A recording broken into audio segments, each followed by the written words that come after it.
Ça, c'est le papa, le père. Et ça, c'est l'enfant. Donc, le père de cet enfant. Maintenant, pendant qu'ils sont en chemin, le père constate que sur son bras, il y a un araignée sauvage qui est tombé sur son bras. Il va laisser l'araignée le piquer ou bien il va chasser l'araignée. Hein? Il va faire quoi? Il va chasser l'araignée. Maintenant, entre son enfant qui est devant lui ici et puis le sol, il va chasser l'araignée pour mettre sur l'enfant ou bien sur le sol. À sa place, en tant que parent d'enfant, vous allez faire quoi? Vous allez chasser l'araignée pour mettre sur votre enfant? Hein? Non. Pourquoi? Parce que vous devez protéger votre enfant. Maintenant, pourquoi Dieu, qui est censé être plus sage que vous les hommes, qu'il a créé, quand un ange appelé Lucifer est devenu araignée sauvage appelé Satan, Dieu n'a pas trouvé un autre lieu pour le chasser, pour faire tomber, mais il a secoué son bras là sur ses enfants pour dire, il faut descendre là-bas, tu vas piquer mes enfants là. Mais garde à vous les enfants, si l'araignée la pique un parmi vous, je le prends, je le mets dans le feu de l'enfer, je le brûle. Arrangez-vous pas à vous piquer. Araignée sauvage est sur le bras de papa. Papa ne secoue pas son bras ailleurs. Hein, monsieur? Mais il secoue son bras sur son propre enfant. Et en plus, il dit à l'enfant, arrange-toi ainsi, t'as piqué, je te mets dans le feu qu'elle a là. Si l'enfant a une capacité d'empêcher que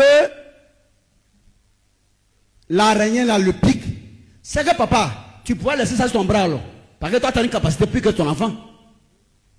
Si les habitants de la terre, qui sont la créature de Dieu, ont une capacité pour pouvoir empêcher Satan de leur faire quelque chose, c'est que Dieu et ses anges là-bas, là, pouvaient le garder près de là-bas. Trouver un petit campement à côté, le mettre là-bas, puis l'enfermer. Pour ne pas venir pousser mes enfants à faire ce qui n'est pas bon, et puis je vais brûler mes enfants. Vrai ou faux? Mais toi, Dieu, tu préfères le chasser pour l'envoyer vers tes enfants, et puis dire, il faut les piquer, et celui que tu piques là-bas par le péché là, moi, je ne ferai que les brûler seulement. Ce qu'un père comme vous ne pouvez pas faire là, c'est ce que Dieu fait. Maintenant, on va voir, est-ce que dans la Bible là, Dieu lui-même là, c'est comme ça il réfléchit. On va écouter Jésus.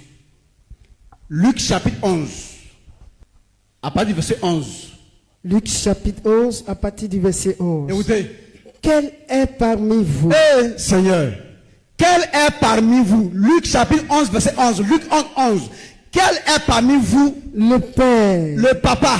Qui donnera une pierre. Qui va donner une pierre. À son fils. À son enfant. S'il lui demande du pain. S'il lui demande du pain. Papa, je veux du pain. Puis son papa va lui donner caillou.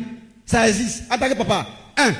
Ou. S'il demande un poisson. Si un enfant demande un poisson à son papa, quel est le père parmi vous? Lui donnera-t-il. Qui va donner à son enfant? Un serpent. Un serpent. Au lieu d'un poisson. Au lieu d'un poisson. Allons-y. Ou. S'il demande un œuf. Si un enfant demande un œuf à son papa. Lui donnera-t-il. Son papa va lui donner. Un scorpion. Un scorpion pour le piquer. Si. Donc. Méchant. Comme vous l'êtes. Comme vous les hommes vous êtes. Vous savez donner de bonnes choses. À vos enfants. À combien? Plus forte raison. Le Père céleste donnera-t-il. Gloire à Dieu. Mike. Non, Jésus veut dire par là, donc cherchez à réfléchir bien pour comprendre ce que vous a été dit, mais ne comprenez pas comme vous avez compris, hein, parce que vous-même sur la terre, méchant que vous êtes, qui luttez même à être bon là, il y a ce que vous n'allez pas faire à vos enfants, ce n'est pas Dieu qui a poussé un problème pour mettre sur vous. Que si Dieu savait que c'est Satan qui allait envoyer le mal sur la terre là, parce qu'il est omniscient, il doit savoir qu'il y a quelqu'un qui a envoyé le mal. Alors pourquoi Dieu a dévancé Satan en créant un arbre qui donne la connaissance du mal? Quand on dit donner la connaissance à quelqu'un, ça veut dire quoi? Ça veut dire que outiller la personne. Ça veut dire que mettre la personne dans une capacité de faire ce que tu lui as appris à faire. Bravo. Donc la connaissance te permet de travailler. C'est faux? Hein? La connaissance te permet de faire quoi? De travailler. Donc si tu connais le bien, tu vas savoir faire le bien. Et si tu as la connaissance du mal, tu vas savoir faire le mal. Maintenant, pourquoi Dieu qui ne veut pas que le mal existe dans son monde-là, il est le premier, c'est Satan qui a créé l'arbre qui donne la connaissance aux gens de faire le mal. C'est obligé de mentir sur un nez qui n'existe pas. C'est obligé de glorifier le néant. Si vous avez bien compris cette prédication, vous avez juste compris que Satan, c'est la fabrication humaine. C'est l'homme lui-même qui a fabriqué Satan pour le faire régner au milieu de l'homme. Dieu n'a jamais fabriqué de Satan pour envoyer détruire l'humanité. C'est ça le résumé simple de cette prédication. Et comme je vous l'ai dit, ce pasteur pour moi est le meilleur prophète qui dit des vérités sans filtre, qui prend la peine d'expliquer, même si parfois il le fait de façon comique, mais il est pertinent. Quand on le suit, quand vous le suivez dans ses explications, c'est un pasteur qui dit des choses avec pertinence.